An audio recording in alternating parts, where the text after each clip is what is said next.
This is the Art of Network Engineering podcast. In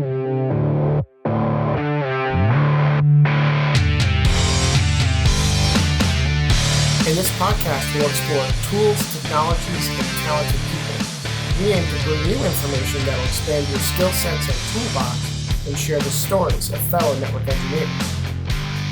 Welcome to the Art of Network Engineering. I am Tim Bertino, and I am the sole member of the A1 crew on this episode, not because nobody else wanted to hang out with me, I think, but no, actually because we have a very special panel episode tonight. I am not alone. I am joined by three other wonderful people who happen to be CCIEs. We're going to have a little bit of a Cisco certified internetwork expert panel episode. We're really going to dive into why these folks decided to go toward the CCIE, what it means to them, how do they prep for it, and all different kinds of other questions I'm going to throw at them. So let's jump right into it. I have Erica Cooper, Tim McConaughey, and the cloud engineer from Down Under, Chris Miles. So let's start this off by getting an introduction on each of you. Maybe tell me where your career's at today, what CCIE or CCIEs that you have, and why you got them. So Erica, let's start it with you. How are you? Thanks for joining. Thank you for having me. I've always wanted to be on the show, so I'm a huge fan. So now I'm actually here. So I'm thank you for the opportunity. I appreciate it.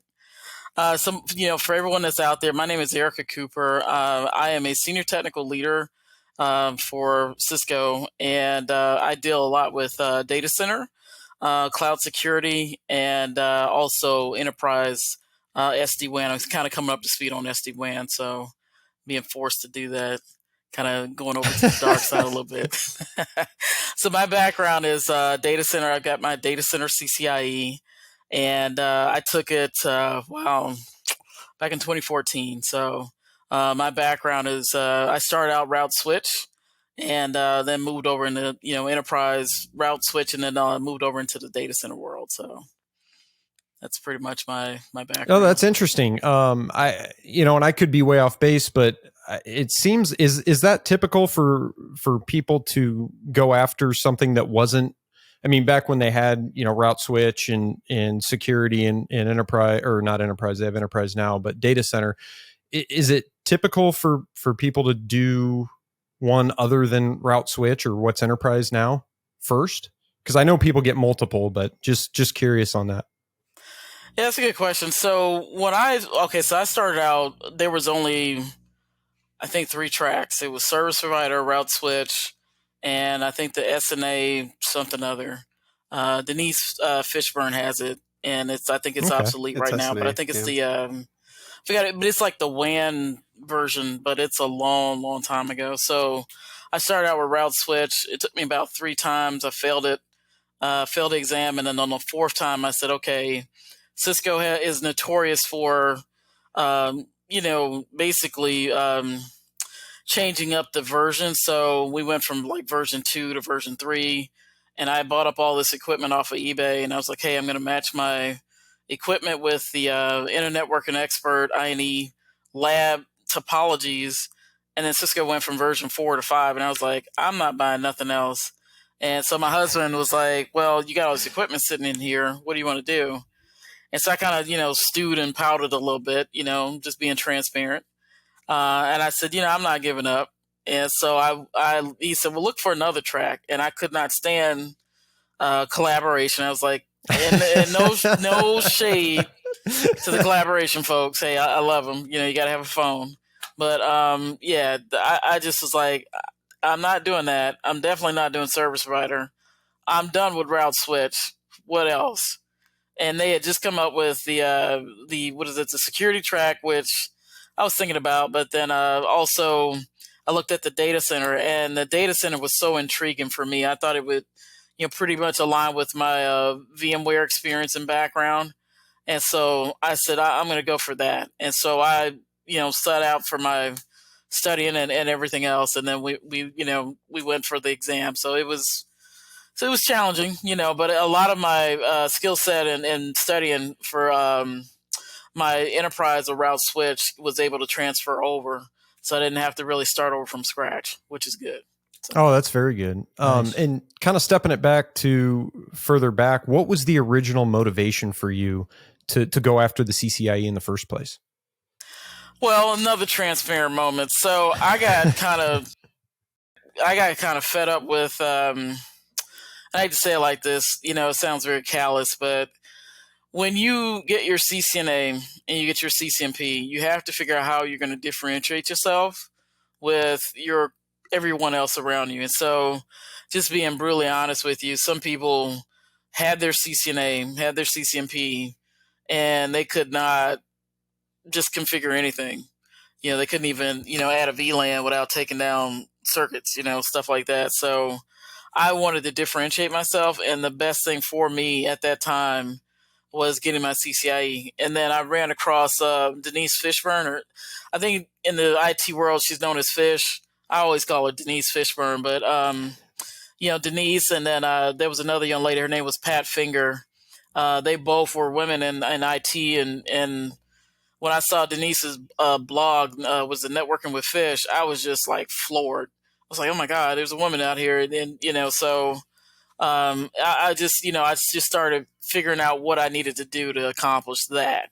And it wasn't really like a straight path, but it was the end goal was always to get my CCIE. So.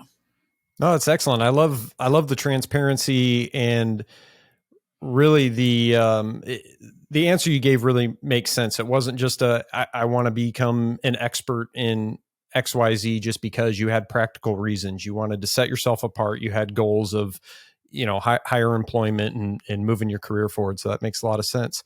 Thank you for that intro. Tim McConaughey, let's kick it over to you. Yep. Tim McConaughey. I've obviously been on a few of these shows now. I've got my CCIE in route switch, or I guess they converted it to enterprise infrastructure now. But yeah, I mean, when I got it, it was in 2018, and it was route switch. My main reason for going for the IE at the time, I mean, I was at Cisco. I was in advanced services. I was actually a contractor at the time. I was not actually working. I was working at Cisco, but I wasn't a blue badge. I didn't work for Cisco at that time. And I started working on my CCIE as, a way to differentiate, not so much differentiate myself. You're not going to differentiate yourself at Cisco with a CCIE, but more like maybe to show a lot more effort than, the average contractors. And the thing is that I'd been in the industry for, a long time before that. But I'd never felt any kind of downward pressure to work on an IE. I'd had my CCNP for years, and I was an enterprise engineer. And, before that I was a contractor for the Navy. So there was never any real pressure to like, hey, go get your CCIE. But at Cisco, the pressure is there's a decent amount of pressure at Cisco to go to that level, especially if you want to advance, at Cisco. So that's why I started doing it. I kind of fell in love with the whole thing. I, found a community of other people that were studying for theirs, and I wouldn't have made it honestly without them. If I studied for myself for a while, and I found that like, no, this sucks. Like just studying on my own, it's awful. So I was really happy to find Router Gods at the time. So Chris, for example, was in there, and, a bunch of people were in there, and we all studied together, and, as a cohort, we managed to get our way through it. So that was kind of my reasoning at the time. I actually became a Cisco employee without getting my CCIE. So in the middles there, I became a CCIE after I joined Cisco, and, they actually pay a bonus when you get your CCIE. So I got a hefty chunk of change for doing that, which was not my primary motivation, but it was certainly nice, right? Yeah, that's a nice perk. You timed that right. Yeah. So that's me. And what do you do now, Tim? Oh, sorry. Yeah, I keep so much. So I mean, okay, yeah. I work at Aviatrix as a customer solutions architect. So I'm in the cloud now. I still use routing, not so much with the switching, but it's pretty much all BGP in the cloud. So I definitely don't get the CCI level of technology anymore, but much more into the network design stuff, which is where I want to be anyway. Awesome. Thanks, Tim. And Chris Miles, let's kick it over to you.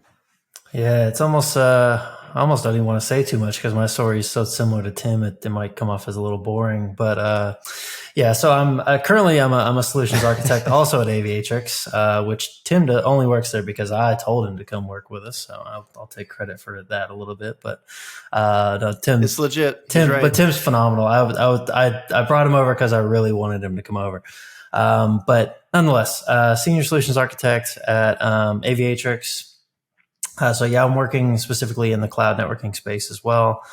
And I currently hold a CCIE, it was route switch at the time, converted to enterprise infrastructure. And I got that in 2019. 2019. So about 4 years ago now. And my motivation for it was, I don't know. It was like, I remember when I got into networking, I was always kind of the younger guy in the group. Like at every company I was with, I was kind of on the younger side. Don't get me wrong, there were some curmudgeons around, but there was also older people that were very encouraging and very helpful, which I love to see.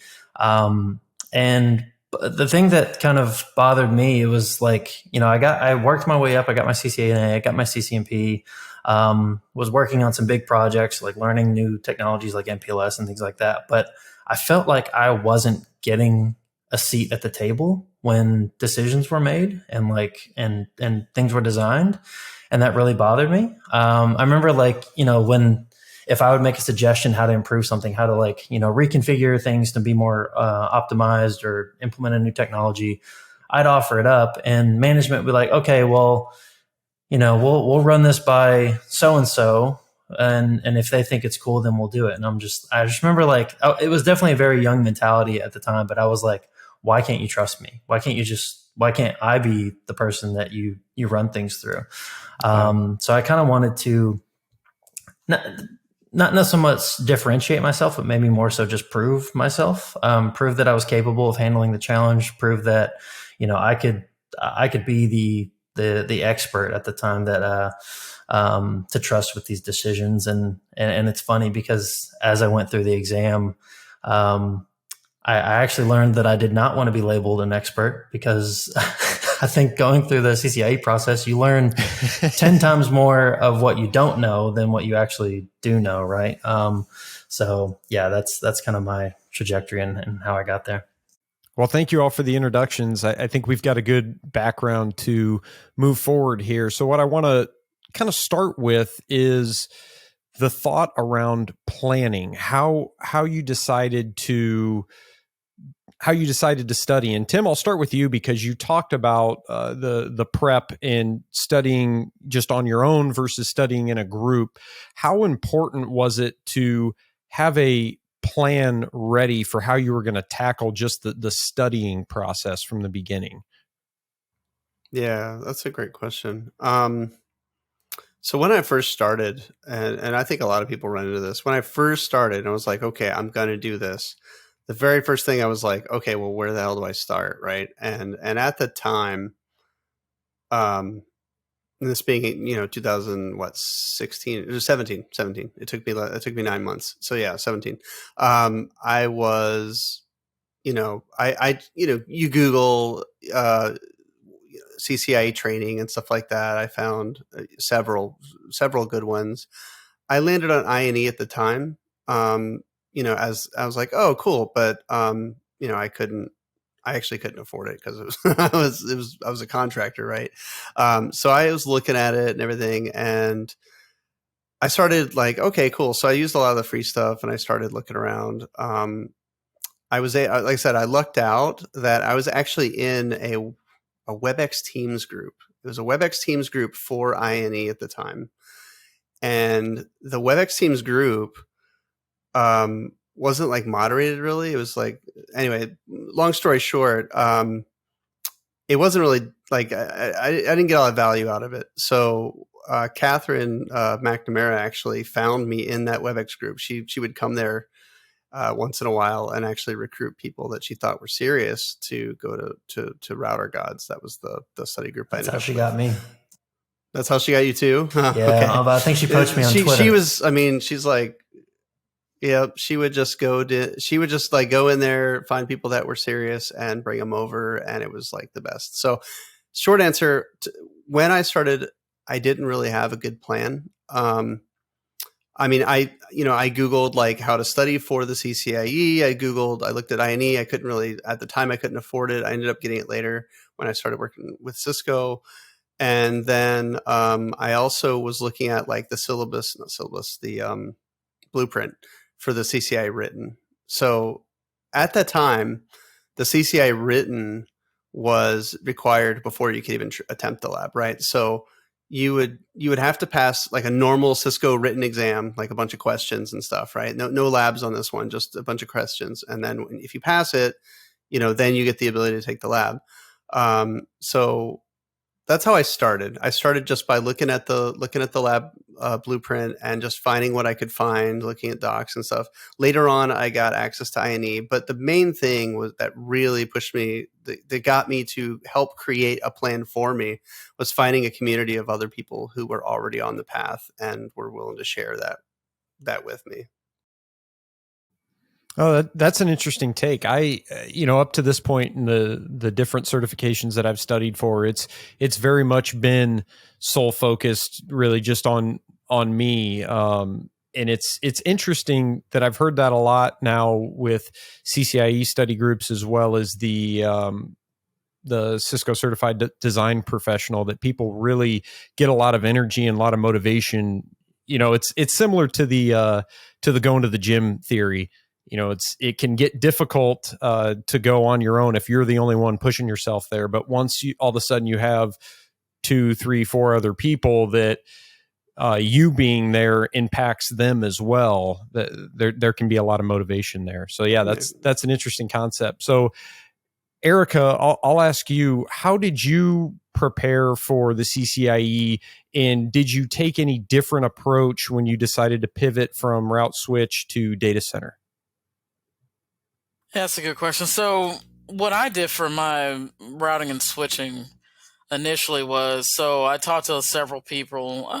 Pat Finger, Patricia Finger, she was she has a low CCIE number, like in the 2000s, I think. But she would say, okay, well, you got to go through and look at, the actual CCIE written exam. So I was, when I first started out, I was still trying to figure out, which platform should I do the route switch or the SNA or something, So I said, okay, let me try to, mimic what she was doing, which was the routing and switching. So once I started looking at the blueprint, I kind of did something completely opposite. There used to be a group called groupstudy.com. And you get in there, and some of it was good. You kind of had to weed out. It's kind of like Reddit and Twitter a little bit, but it was like before they, cropped up with their own stuff. But I would get into group studies. Some people were studying, and some people were, actually serious about it. A lot of people weren't. For me, that was kind of frustrating for me, because it was like, if you say you're going to do something, let's go ahead and block out the time. Hey, I'll take BGP, you take OSPF, let's talk about it, let's lab it up. I ran into these problems, trying to go through these internet working expert labs, what happened, and nobody would, communicate. So I went back to Pat and I was like, hey, I'm struggling over here. What do you do? And she was like, well, if you want to get it, you got to probably, go it alone. And so I went about it the first 3 attempts alone. And that didn't work out for me because I failed it. And each time it was just like I was getting close, but not close enough to say, yeah, it's success. What happened for me on the data center side, I pivoted. I was just like, okay, let me get a plan in place. One of the very first things that I did differently from the routing and switching to the data center side was I set aside time for one to study. Like I was studying a lot, but I wasn't like I felt like it was just all over the place. I was doing OSPF 1 month, and next minute I take a break or two, then jump on BGP, take a break or two. But this time when I did the data center track, I wrote out exactly what I was going to be doing, what I was going to be studying, the days I was studying. I got my husband on board. So whatever I couldn't take care of at home, he had to cover for me, and that helped out a lot. And then also if I was, taking a break, I wasn't like, I would do like Monday through Thursday, study. Friday, I'm not doing anything. Saturday and Sunday is my normal long days. I would also have what I would call a variable off day between that time. So if I took a Tuesday off or Monday off for Monday Night Football, I'm a football fan. Hey, no problem. But I didn't make a big deal about it. See, when I was doing the routing and switching, I was trying to just, go 100 miles an hour into a brick wall, and I was getting burnt out. And so when I went to go attempt exams, and in all honesty, I was like, well, I think I'm ready, but I don't know if I am ready. Yeah, I'm going through the I&E workbooks, and I got that okay. But it's the other stuff, it's like when Cisco throws you those, crazy undocumented questions. It's like, what in the world? Where'd this come from? So that I wasn't prepared for that. When I did my data center track, I outlined every single thing. I went back to the blueprint. I was able to successfully pass the written exam, but I also used I&E's work, their written exam material to prep for that. And then I took that. Then I went through their lab exams, and then I also bought Narbrick's. I can't pronounce his last name, but Narbrick, whatever. So I went through his platform, his training for the data center track, and I thought, oh wow, this is great. So yeah, it worked out for me. But the community, if I study with someone, I have to make sure that whoever I'm studying with, everybody's on the same page. And sometimes you get people that may put you in a different path because the way they study may not properly align with what you're doing. So you have to make sure that what you're doing and where you get that group environment is going to be, good for you.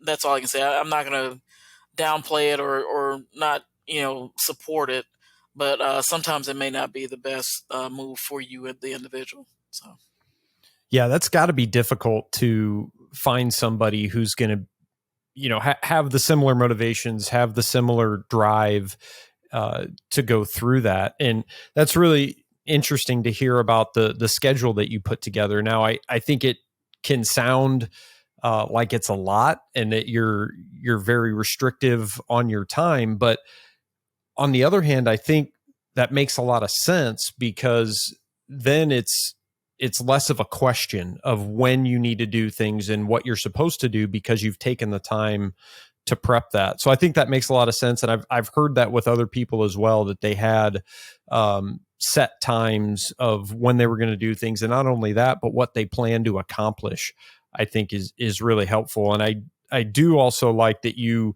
built in those days of rest as well. It wasn't just hey, I'm going to get the CCIE by this date, no matter what. And I'm going to work every day for X amount of hours a day to get there. You actually built in rest days and those rotational rest days. I think that's really smart.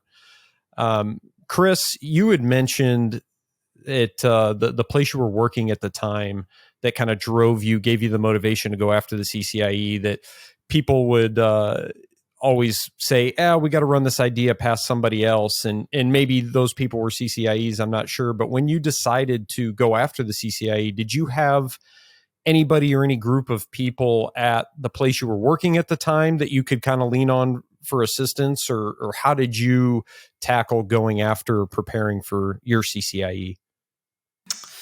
Yeah, unfortunately, not really. I eventually, I don't think it was till about halfway through my study, the company I was working for actually got acquired, and the individuals that I interacted with from there did have a few CCIEs on board. So I made good friends with Gabe, who's been on the podcast before. He was a big motivator for me. and mentor, which was great. But initially, no, not really. So it was kind of tough, and just like back to what Erica said, it's like, sometimes working with other people in a study group works for you. Sometimes you just have to, bunker down, build your own study plan and run it through. Right. And I think that's a very important point, is that you have to find what works for you. You can't take the advice from someone who's done it, and just say that's the path. You gotta trial by fire a bit, to figure out what works for you. And I learned actually that I was actually pretty, I like the social aspect of it, of a study group, for the accountability, because I am very bad at procrastination. And if I'm left to my own vices to study on my own, there's a good chance I'm not going to do it. I don't want to be like one of these TikTok people that self-diagnoses myself with ADHD, but I think that might be a component of it. But unless I know that, and that was a great thing about Router Gods, is we had these study groups where like every night you would log into one of these rooms, and I think it was actually a Google Meet back then, and you would just share your screen. And while you were labbing, it was. Yeah. And there would be like 4 of us, and we're just labbing, sharing our screens. No one's really talking. No one's like, you misconfigured something. No one's watching you intricately, but it was all about just accountability. You knew others were there doing the same thing as you. You don't have to be chit-chatting or anything the whole time, but that did wonders for me.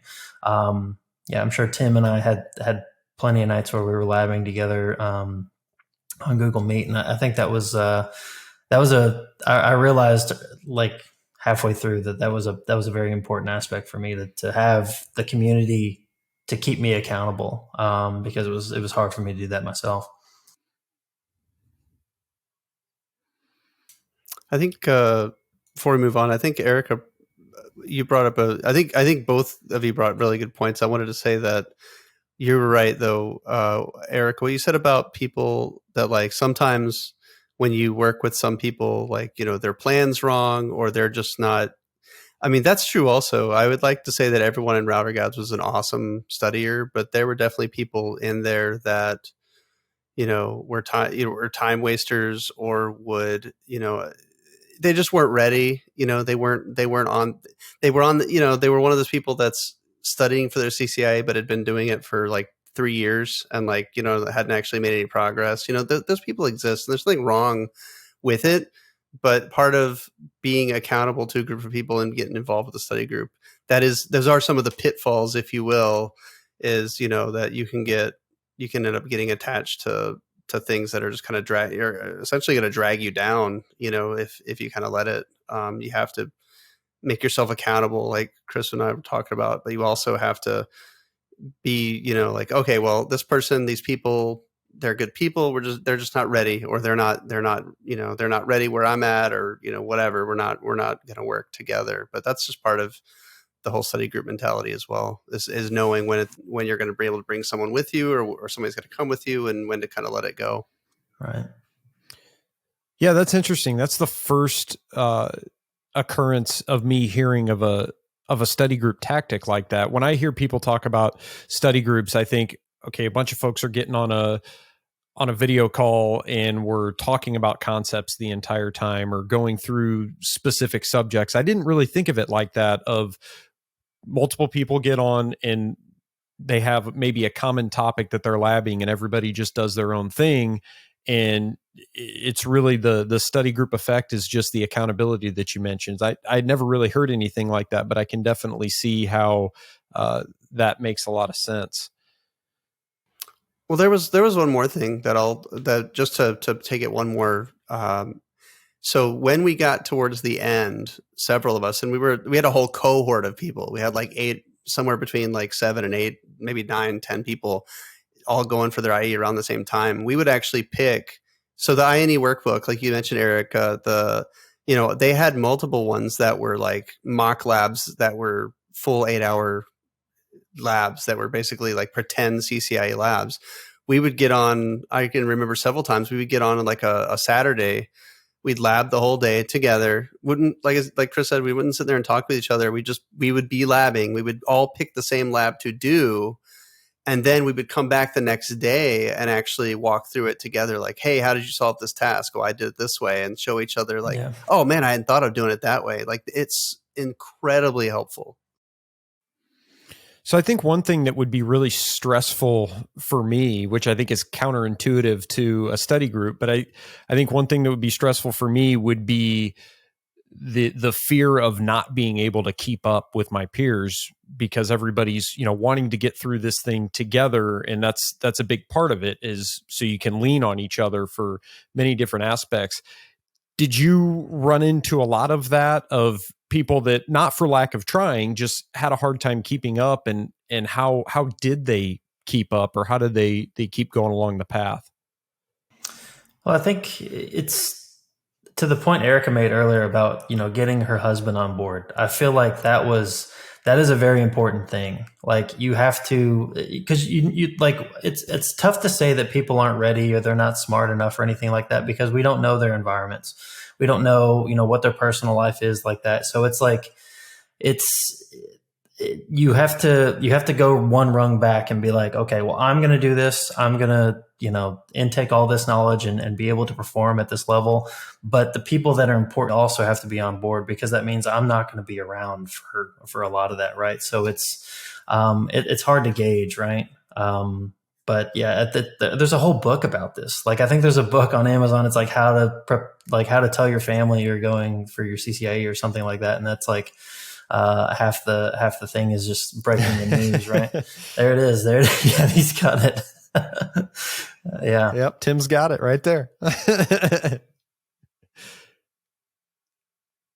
Yeah, it's once I let my husband know, hey, this is what I'm going to be doing. His thing was, as long as you don't have to bring any more equipment in here, we're good. Because I have a whole rack, a CCIE rack sitting out in the garage. It's like, but this was before, was it GNS3 and Eve came out? But, yeah. It's just, you had to get the experience somewhere, and the rack tokens from I&E, you want to save those, because those are used for your mock labs and the 8-hour labs. I didn't want to have to fumble my way through. Yep. BG. Hey, I can do that on my own equipment, my own gear. I don't need to do a whole 1,000 rack tokens just to set that up. So yeah, you just have to kind of use that sparingly. Absolutely. So I want to talk about the multiple facets of the CCIE. So now is a bit different from when the three of you went through it, in that before, when you went through it, it was the CCIE written and then the lab. Now you have to get you have to pass one of the core certifications of one of the different tracks of the CCNP, and that suffices as what the written would, and then you can take your lab. So there was a written and then a lab. How different, Erica, we'll start with you. How different was it for you to prepare for the written exam versus preparing for the lab? Okay, so let's talk about that for a second. Let's really have that conversation. Now, I work for the vendor, but let's have that conversation. So, and I'm going to be transparent, because I'm part of the CCIE community, so I feel like I can say something, and we'll just let the chips fall where they fall. Making some darts on some evil messages on direct messages on Twitter. I don't care.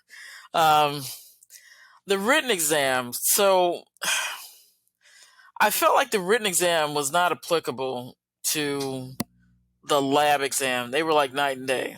It was almost like comparing apples to cows. It was like, yeah, no, what are we doing with this? And then, wait a minute, the written exam is not prepared. It's like, it's the best way I can explain it is, you look at someone that is from the business unit, and they throw a bunch of product questions out there, and next thing you know, you got this 100-question, multiple choice, drag and drop, whatever, exam. And I've always been very leery about that, because you can luck up on something and say, okay, well, I think the answer may fall in between this one and this one. Okay, process of elimination. let's just pick one because I got to move on. Bam. That is not really, I mean, it's just my personal opinion.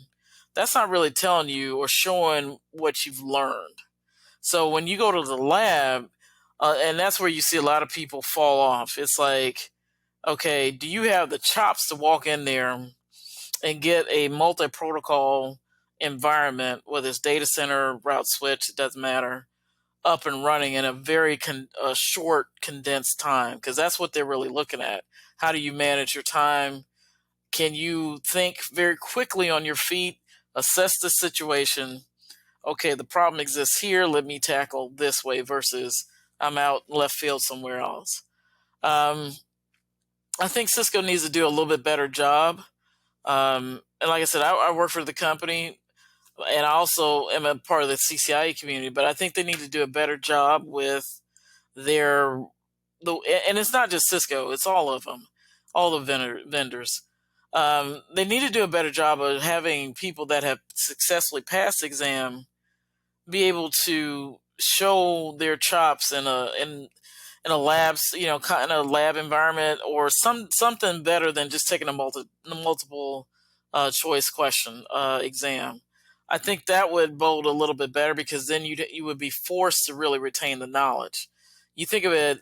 I was talking with my husband about this about a couple of months back. I said, I see so many people that get the CCIE and then they don't do anything with it. And then, it's almost like taking a driving test. Okay, well, you took your driving test and passed it at 21. You're still driving at 42 or whatever, and you never bothered to renew it except for just going to the DMV and pay it. But that doesn't necessarily show that you know how to really drive effectively. You just passed it at 21. So you want to be able to show that you were able to still maintain that knowledge and grow. And I don't see that happening. They just kind of, let me take your money, and here's the test, and if you can pass it, great, you get to keep your cert. And I think that it just needs to be a little bit different approach. I'm not saying it needs to be a complete CCIE retake lab every 2 years, because I don't want to do that either. But give me something where I can kind of show what I've worked on and what I know as some type of practical, maybe a 4-hour exam or something like that. I don't know, but I just think the multiple choice stuff, they need to do away with it. Either or come up with something different than that. So that's my opinion on it. I know I'm going to get a lot of hate on it. I'm okay with that, but that's just my opinion. So, if you don't mind, I have a lot of thoughts about this as well, and I'm sure Chris does as well. I'll try to leave him something to say. But so when I was studying, I got the INE, and I was studying for my written. I got access to INE later, and then I was studying for my written, or I was watching. No, this was after I got my written, but I was watching the video series that Brian McGann was doing for the V5, right? And in there, he says, "Oh yeah, well, when you're studying for your lab, you should just get your written on the way to get in your lab. You should just study for your written on while you're getting your lab." And I was like, okay, so I tried it, and it was complete lie. It was the worst lie ever. Brian, if you ever see this, you're a goddamn liar.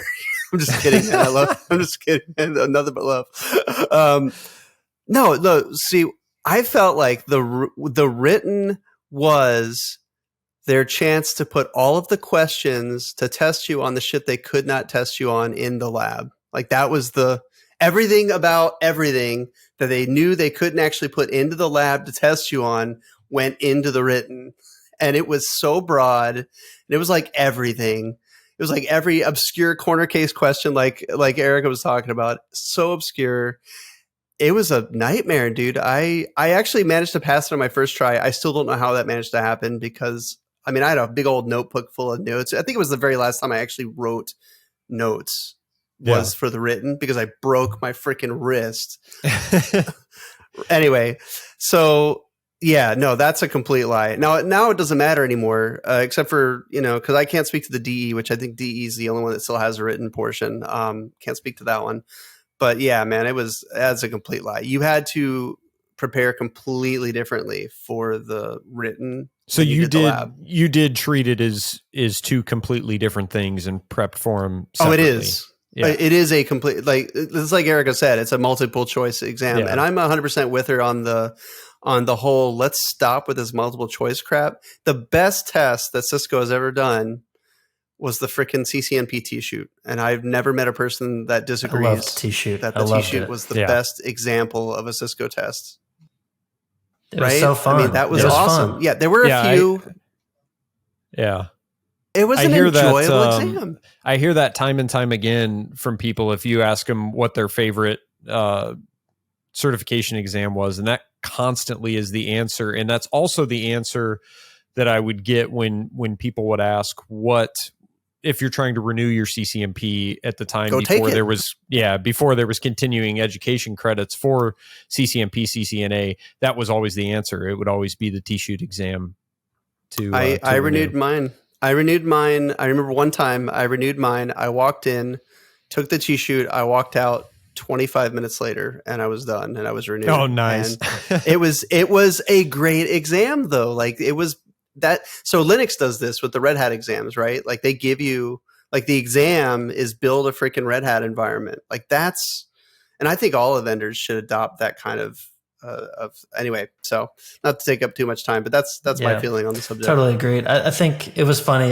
Just a quick story is at my old workplace, there was like three of us network engineers that all had CCNPs at the time. And we all got them around the same time. So our recert would come up at the same time and we would, we'd all go take T-shoot like within a few days of each other to recert, and whoever got the lowest score had to buy lunch for everyone, which was always a fun experience. Never had to buy lunch, I'll say that.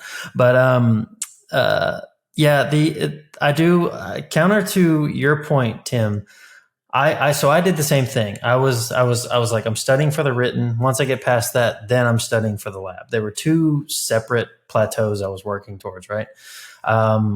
But we actually have a good friend, Henry Pardo, who did exactly what you said. He's like, the written was just in the back of his mind. He wasn't even thinking about the written. He was just, I'm going in, I'm labbing every day. I'm like, he's reading the guide for the written, but like, he was like, yeah, like maybe, a couple weeks before I go take the lab, I'll just pop in, take the written. And that's exactly what he did. I don't know how he did it because I couldn't do it. It like, to your point, like, and Erica made this point as well. They're not testing on the same thing, at least back then, which was very, very strange. Like IS to IS was on the written, but not on the lab. Like what was the point of that? Like what internal politics went into making that happen? Like, like it was silly.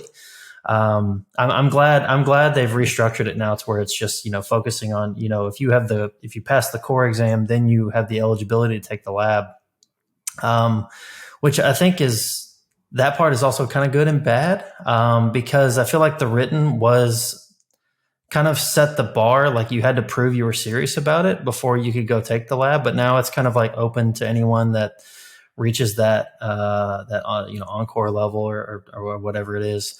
So I'm curious to see how that favors in the future. Like how many more people are taking the lab, how many more people are failing the lab, which we like to call the $1,600 lunch, which I'm sure it's upgraded now. It's probably a $2,000 lunch or something by now with inflation and all that. But I think it's like $1,800 now. Lunch, yeah. There you go.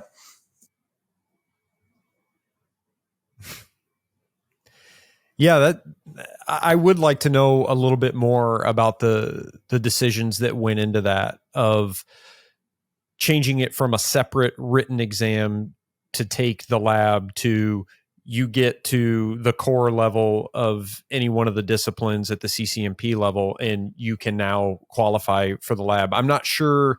I mean, my initial thought is potentially lowering the bar to entry to try to get more people to go after the IE. That's just my thought. I don't know if that's really what went into it, but yeah, I think it'd be interesting to have that conversation. You just mentioned the $1,600 or $1,800 lunch. So let's talk about finances a little bit, because we know that it's a large time investment, but it is also a large dollar investment. And I'm not sure on the percentages, but I'm sure there's a fair amount of people that go into this on their own dime, and they're just trying to better themselves. And then I also know that there are people that have their employers sponsor them.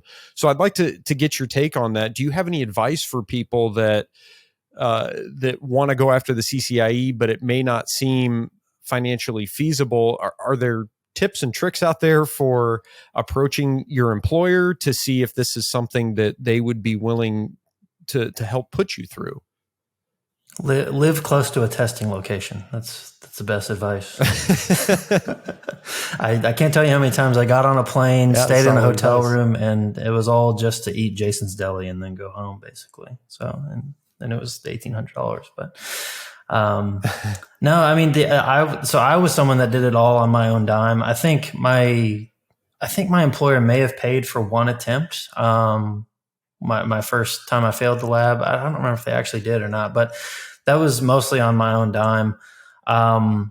It's really tough. As far as advice, I don't know exactly what advice I can give on the monetary piece, because it's also difficult because there was, like we've mentioned IE, which was a great training resource back then, but I think everyone in here would probably agree that there's not really one training that was kind of like the one ring to rule them all. You kind of had to get multiple sources to train with, because nothing was exactly like the lab. And as much as it sucks to say it, getting in front of it and taking the lab and failing it was almost like an experience in itself that you needed to have to understand what you were up against. You got to see the beast, in its face. But, and I will say, I'm very glad that on the panel today, we have all CCIEs who have both passed and failed the exam. Because, all you first time passers out there, gosh, man, you're like, you earned it. I get it, but fuck.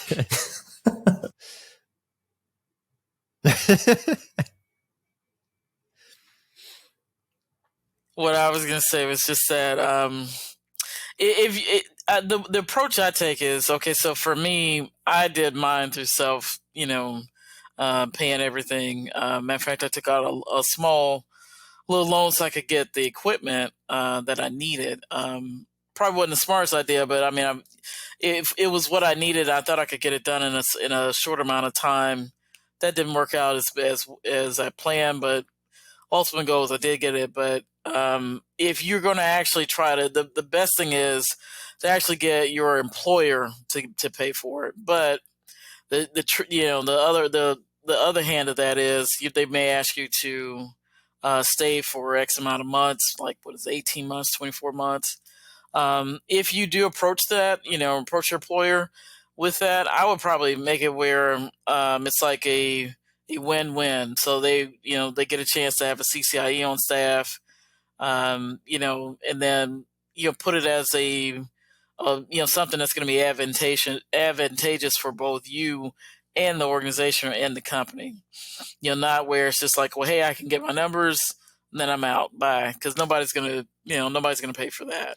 But if you can, show value and show that it's going to be beneficial within the organization, that's better than, trying to just, go at it and paying for it by yourself. The one thing I will say is that with the CCIE written exam, or even any of these exams, I don't even know why they're still, you said $1,800? I mean, like, what are we paying for? No, the lab is $1,800. For something that's virtualized now. It's not like you. The lab is, but still. It's still a lot, so, but it's not as much as, those GIAC. I think they're like, those exams are pretty, ridiculous. So, but, it's, the one thing I will say is I'm seeing a lot of people where they don't want to put the time commitment into it. And that's the big thing.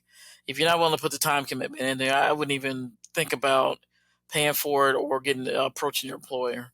It's going to be beneficial for you, regardless of if you go in the cloud, cybersecurity, because you're going to have to know the foundation, and the networking piece is definitely a must for any organization. So. Yeah, so I mean, on the financial aspect, I'll be honest, I cheated. I worked for Cisco and it didn't cost me a dime. I got 3 attempts. I only used 2. So I was done. Like I didn't have to pay anything. That was one of the reasons. So one thing though, actually, this is not entirely the question you asked, but it's a good point to make. At the time that I was a contractor, I had getting a CCIE on my list of things that I need to be done, as we discussed. But something I had to think about was, okay, am I gonna finance this myself? And around that time, a rec opened up for Blue Badge, and Blue Badges, meaning employees of Cisco, actually get the 3 free lab attempts. So I had to do some hard thinking because the rec actually paid lower than I wanted to make. So long story short, I did the financial calculation and decided that, you know what, getting in the door at Cisco, becoming an actual Cisco employee, getting my 3 lab attempts, and then getting the bonus if I made it, offset that for me at that time, right? So was that ultimately like down the road a better idea? Well, once you, the first time you negotiate the salary at a place that you're at is probably the last time you're going to really be able to negotiate a salary at the place that you're at. You know what I mean? So, I was kind of hamstrung from there. It was worth it at the time for me. And I still to this day say it was probably still worth it. But again, that was a piece of financial calculation I had to do. Like, is it going to be worth it? The other thing is, and Erica touched us on this a little bit, which is, before you go to the bank and take out a loan or whatever and approach your employer, you got to line up all your other ducks in a row. Like getting the money for it should be like the very last thing that you're doing, right? You should be in it to win it long before you're going to the bank to sign for a check or whatever that is, right? Before you talk to your employer, you got to know, hey, is my significant other going to pick up the slack? Like at the time my wife, God bless her, I had 2 young kids and I pretty much disappeared for 9 months. Like I was doing 30 hours a week studies at one point, like near the end. Right. So I was every day on the weekend gone. I was waking up at 3 a.m, going to the office. She really pulled double duty. If she had not been able to do that, it would have been a moot point, right? I would have gotten halfway up the mountain and I had to come back down because I ran out of supplies, like I would not have made it. So before you start taking loans out, you gotta, like Erica said, you gotta be ready. You gotta be in it to win it. So that's another thing to think about. Yeah, that is a really good point to have the entire plan set up. It goes to similar thought for anything that you do while working for an employer. If you're asking for something, you better have everything figured out of what exactly you're asking for first, and any evidence you need to back up the reason why you're doing it. And as far as an employer financially helping you, I think that type and size of organization means a lot too. So a big employer out there is value-added resellers, and many of those value-added resellers, to maintain certain levels of partner agreements with these vendors like Cisco, is they need to have X amount of certified individuals on staff. So that employer is going to be almost requiring many employees to get CCNA, CCNPs, and CCIEs, and they're going to be much more apt to financially invest in you to go through that. Yeah, and kind of a point that both Eric and Tim made is I think, aside from money, I think the biggest thing that your employer can give you, which is probably an easier thing to negotiate, is time. If you can get your employer to commit to letting you have labbing and study time every single day, that it doesn't cut into your personal life, I feel like you maintain a mental health the level that you would not have otherwise. Just because you're working 8 hours a day, and then the second you turn off that computer, you either walk in the other room or you drive home, and then you're on a different computer, like labbing. You know what I mean? It's like, it's grueling, man. It's a sludge. So if you can get them to you like Erica said, you got to promise some ROI on that, right? You're going to be like, hey, if you give me the time to do this now, it's going to pay itself back, right? I'm going to do this, do that. But yeah, just wanted to make that point that I think if you can get your employer to give you the time out of the workday to focus on it, that pays its weight in gold. Yeah, that makes a lot of sense. So another piece of advice question, is there any tips that you have for somebody right before they're getting on a plane or leaving to go to the lab, and they're, within days of taking that lab? Any last minute advice for those folks? I would probably say, one, shut off all, you almost have to go into a tunnel. Shut off all the noise factor. Definitely let your significant other know, and the people that are in your proverbial village, let them know, hey, I'm getting ready to go take my exam. But I remember when I took my exam, my employer was calling me like every other day over just not some nonsensical stuff. So when I went to I took mine in Research Triangle Park in North Carolina. When I took my exam, I told my husband, I said, listen, and I went down there the week before, and I was labbing all the way up until that Saturday night. I told my husband by Tuesday, I was like, I'm shutting my phone off. If you need anything, call the hotel number, and that's that.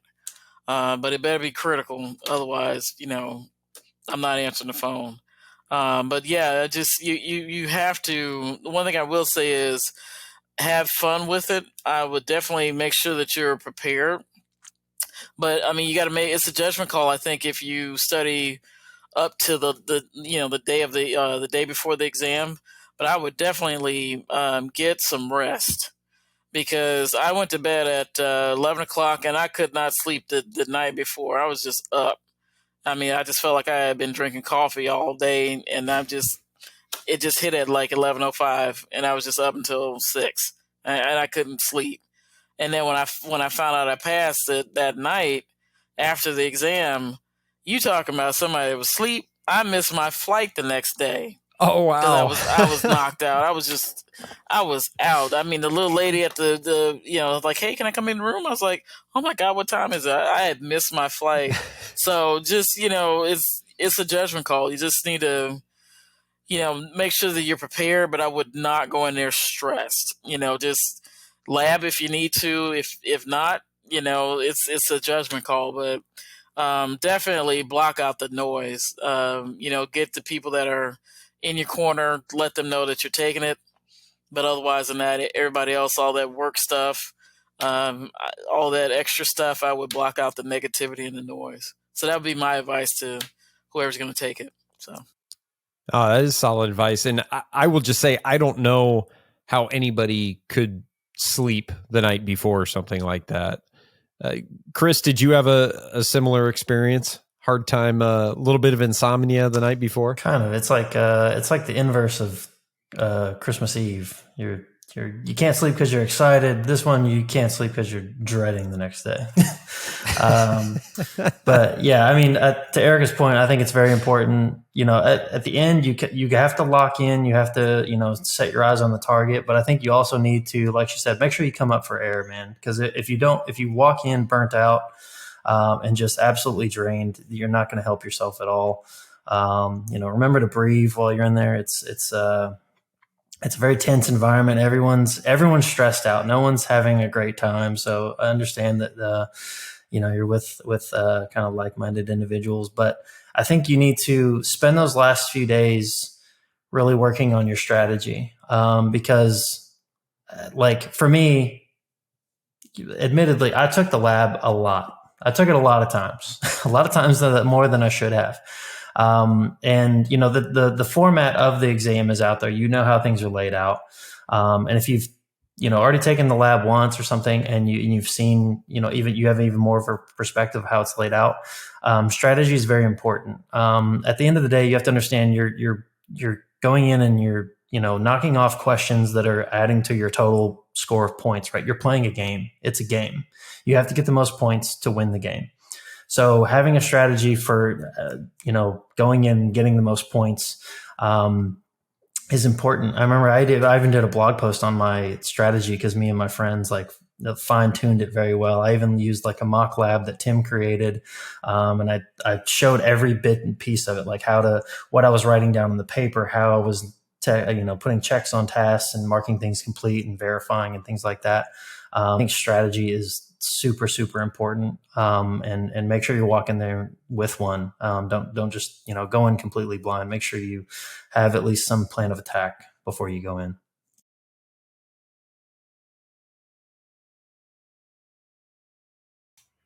Yeah, that's really good. So I obviously lived at RTP, so I just did not have walked to over. travel. I literally, I just rolled out of bed and I was already actually right there in the building. So the first time I took the lab, I did have some trouble sleeping. But the fact that I knew I could just get in the car and go, maybe a little easier for me. Like kudos to the people that had to travel in, because that's already a kind of a stressful event, right? And then hotel, that sucks, right? I was able to sleep in my own bed, so for what that's worth, that obviously helped me a little bit. A lot of people said the day before your exam, don't do anything, like just relax, hang out. I'll be honest, I was not labbing up until the point at which I walked into the building or anything like that. I did have a checkbox of things that I wanted, that I felt like I didn't quite have yet, or wanted to brush up one more time on.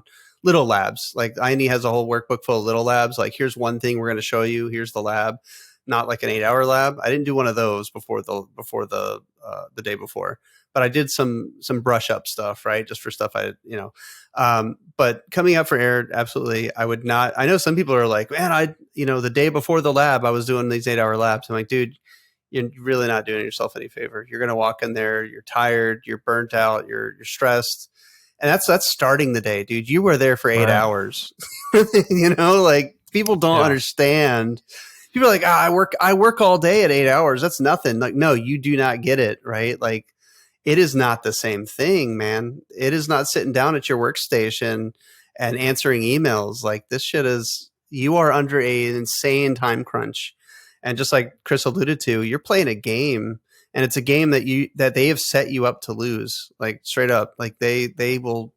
I don't know how to explain it, but like the choices, the way the stuff's worded, the way the things are presented to you, they will steer you down all sorts of alleyways. They're just made to eat up time. Like, the whole point is, and they tell you, you can, if you Google it, there's plenty of people who will be like, if we gave you like 24 hours, anybody could be a CCIE. That's what they say. They say, if we gave you 24 hours, anybody could be a CCIE. The challenge is to do it in 8 hours, right? To do all of that in 8 hours. And so the plan of attack that Chris is talking about is absolutely guaranteed. You have to have one. You cannot, and you can't just like, oh, I'm going to go in and I'm just going to start with task number 1. And by the end, I'm going to be done. That is not, they said it. If you do, it's one of those things that they've set you up to fail. If you just try to do that, right, it's not going to work. So you have to know enough about the technology to know how to skip around and where you need to be looking for how they want you to do the stuff, and in what order you should be doing it, not the order they presented it to you, stuff like that, right?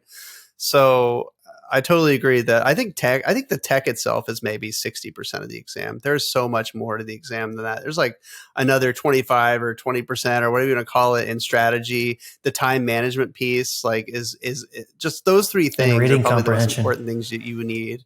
But anyway, and reading comprehension. Oh my God, yes, right. And not just comprehension, like, oh, I know what these words mean, but literally being able to interpret the technology indicated by the words that they're telling you, like what the requirement is, right? Because they're not going to come out and tell you, we need you to use they're going to imply it by using one word that implies it, right? They're going to say some obscure crap.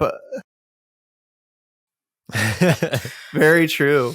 But anyway, to get back to it, the day before, I definitely would not do like an 8-hour exam, a lab. I would try to relax to some degree. Sleep is always going to be a problem. Sleep is just going to be a problem. You need to make your peace with that and find a way around it. My friend took a melatonin the night before, and he said that sucked. That was a huge mistake. He was so groggy the next morning. He said he had real hard time firing on all cylinders getting started. So, I don't know the answer, right? But you have to think, you have to know yourself well enough to know that. Luckily, they do give you coffee at the testing center. So, yeah. As much as you want to drink. They give you coffee. One thing that I was going to say was just, Tim, you alluded to that as far as like you have, I think it's an 8-hour exam, but you really don't have 8 hours. You have, one section for, was it troubleshooting, one section for something else. And then you have like a real small finite window to answer. Yeah. Yeah. And then you have a finite window to actually get the rest of the config together. And It's like, oh my goodness. So it's that. And then if you, like you said, the reading comprehension. So if you read something and you have a question, the proctor is not there to help you, determine what because I've had a proctor tell me, well, you need to go back and reread that question. I already know which proctor it was too. I'm asking you a question. So, thank you for your help. Yeah, it was all. He wasn't that bad. He was a good guy. Okay. No, you're 100% right. The proctor is not there to help you pass your test. The proctor is there to make sure that you have an environment by which you can pass the test. The proctor is not there to help you answer questions about how to do the stuff and how to do the exam. No, the proctor is there in case your stuff breaks and they need to fix it. So to start to really round this out, I want to go around the room one more time. And this may or may not be controversial, and feel free to say no comment, but I want to ask if there was one thing, one change, one modification, one enhancement that you would make to the CCIE program, lab, test, anything within those realms, what would it be? And Chris, we'll start with you this time. I didn't want to go first. Man, I don't know. It's like the lab. I think the way the lab is built, at least I can only speak to version 5 of the routing and switching lab because that's the last one I take, or last one I took. I haven't taken the new one. It could be a complete breath of fresh air and be valuable, but some of it's just unrealistic. I think we've all worked in environments where, it's just a complete shit show where, they decided to use RIP and they're using, 6 forms of redistribution into OSPF over in this site because of this problem that happened. But those should be treated as corner cases. And I feel like the lab was kind of filled with too many of these corner cases at a time. And it was just like, I felt like I was in the exam so often just being like, why would anyone do this? It just felt like that you weren't using the right tools to solve the problem. I guess that does come with the trade, right? You need to be creative and be able to solve very difficult technical problems with the technology that you're presented. So I guess in turn, it could be representative of the actual environment that you get put in. But I don't know. I think I do like Erica's suggestion that we kind of maybe change the way we do the recertification piece. Like once you've already gotten through it, I think revisiting it maybe in some kind of like cool panel thing would be nice. But I know that's unrealistic because we have a lot of CCIEs that are looking to recert, and panel takes up people's time. But yeah, I don't know. I'd like to see that get a little bit more creative. I think the continuing education thing is pretty cool because I feel like that gives you an opportunity to not just focus on the technologies that you learned when you were taking CCIE, because we all transition. You're right. Like Tim and I work specifically in cloud. Is it valuable for us to learn, DHCP snooping and, layer 2 QoS? Probably not.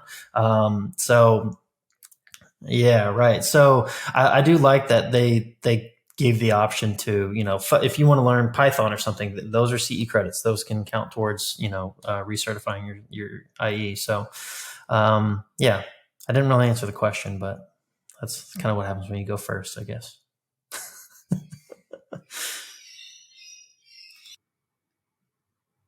You can get me for that later. Erica, what are your thoughts on this topic? Well, like I said earlier, I'm not a big proponent of the multiple choice exams. But one thing I will say is I think that they need to revamp that whole 3 year in between. So like if you take it, I think there was when I took it, you had 2 years and then you had like a 1 year grace period. Oh yeah. Then they did the whole thing where it said, okay, well you got 3 years and that's it. What I think is every year or every 2 years, you need to show something. I know that they've got the continuing education credits, but they need to show something of like, what are you doing to contribute to the IT community, whether it's through blog posts, through these are the projects I'm working on, and here's my GitHub, that you can, talk about either from a customer perspective or, kind of redact that, but just kind of, show something that I think is that could go a long way, as well as, increasing or improving upon the actual exam itself. Like, let me show you what I've been able to do versus, well, okay, I got the numbers back in, for me, 2014, and then that's it. I think if we could show that, I think if it strengthens the IT, at least the CCIE community, because what I'm seeing a lot of the CCIEs, the lower their numbers are, they kind of become like almost like obsolete a little bit, and it's like they don't do anything to kind of give back a little bit. And some of them do, a good portion of them do, but it's just what I'd like to see is if they do a little bit more to help out the people that are coming up, because I think that could strengthen the actual IT community a lot better. Get rid of the multiple choice crap. Let me show what I can do. Get me in front of the computer, get me in front of the keyboard. Let me show you what I can do. But the whole debacle of written exam, multiple choice exam, yeah, I can do without that. And then the other thing is stop changing the exams all over the place. Meaning that if you're going to go with version 6 for the data center, I would like to see it become stable for a little bit versus trying to, okay, well, this month we're going to change it, that month we're going to add this. And it's like whatever is not on the attached to the data center track, meaning like I don't need to look at all this Wi-Fi stuff in the lab. I don't care about that. If I'm going for a data center, let me focus on data center, not all this obscure, let me see if I can get these phones up and running. No hate towards the collaboration team, but just something like that. Just let me focus on the technology at hand. So that's another thing that I think is for me, for what I mean, we've all taken those exams where they throw a whole bunch of shit on there, and it's like, oh man, where'd you come up with all this Wi-Fi stuff? I thought I was taking a data center track. So yeah, if they could do that, that would be awesome for me. Those are definitely, both from you, Erica and Chris, those are really, I think, creative approaches to a recertification, like the whole community aspect of how are you furthering yourself and others, using that as a metric for recertification, as well as I like the idea of a panel concept. Yeah, I agree that it may be difficult to scale, but I think it would be kind of cool as treating it almost like, an interview, a job interview, to be able to recertify a certification. I think that's interesting. All right, Tim, take us home. What's your parting thought on the future of CCIE? What would you do differently? Let's see. I think, I like what Chris said about the fact that I'll be honest, I called the CCIE lab the stupid router tricks exam, because because it's not, there's no realism to it whatsoever, right? It is literally a reading comprehension, and do you know all of the technologies well enough to extract that, and can you do it to build this ridiculous bullshit, basically, and that will prove that you know all of it. What I would have liked to have seen, and what I hope is on there, and I have not taken the new one, and if I'm being candid, I probably will never take another CCIE. I'm good with mine, but the enterprise infrastructure supposedly combines, route switch, it also combines SDA, SD-WAN.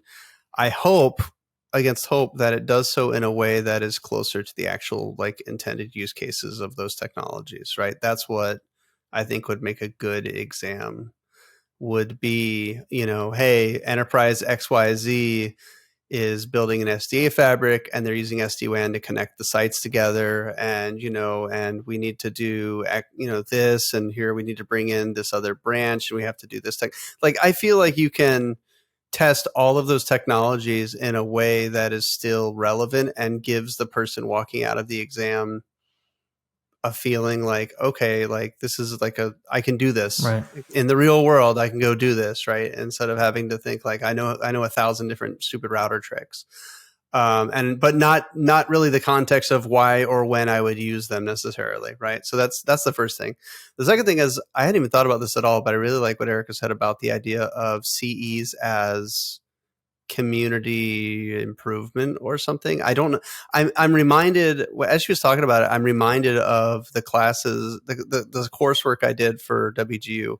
And what I mean is that, a lot of that coursework was what they call practical, not practical exam, some kind of, I forget what they call it. It's a practical thing, basically, where they give you something and you're supposed to do something and then write a document or something about what you did in a way that, could be consumed by others. Right. So I actually kind of like that idea. I don't know. And what I was also thinking was like, okay, well, who proctors it? Who assigns, who says this is valuable? Who says this is worth C's? That's probably the harder part of it, but 100% on the idea. I think it's too good of an idea to just throw up your hands and be like, we can't do it. I think there's a lot of value in incentivizing people with a deep knowledge of something to share it with other people, right? The whole community. I mean, until we're all replaced with like ChatGPT or something, that'll it'll be useful. So I like both of those ideas. And the only thing I would add to it is the piece I was saying, where I think if it was more like I said, like the Linux Red Hat example, you go in and they want you to just build a Red Hat environment. And it's not a goofy Red Hat environment. They're not want you to like do stupid things that nobody would ever do with Red Hat, right? They're asking you to actually build a Red Hat environment. So that, and it might be that now, I can't say because I haven't taken it, but my hope is that they've integrated the technologies, in a way that it makes sense now. Yeah, excellent advice all around. This has really been I think a very interesting peeling back the onion type of episode around the CCIE. I know I've learned a lot about all of your experiences going through the preparation and the test taking, and I hope our listeners have as well. Thank you all for joining us. Thank you very much to my panelists for joining us on the show. You can find us at artofnetworkengineering.com, on all the socials at artofneteng. Not that I wouldn't do this anyway, but since I got a couple of Cables to Clouds guys staring at me, I got to talk about their show as well. Find them www.cablestoclouds.com, at Cables to Clouds on Twitter and all the other cool places, and check out their episodes drop every other Wednesday. Thank you all for joining us. This has been another episode of The Art of Network Engineering. Hey there, friends. We hope you enjoyed listening to that episode just as much as we did recording it. If you want to hear more, make sure you subscribe to the show in your favorite podcatcher. You can also give that little bell rascal a little ringy-dingy so you know when we release new episodes. If you're social like we are, you can follow us on Twitter and Instagram. We are at artofneteng. That's artofneteng. You can also find us on that weaving web that is the internet at artofnetworkengineering.com. There you'll find our show notes and some blog articles from the hosts, guests, and other friends who just like getting their thoughts down on that virtual paper. Until next time, friends, thanks for listening.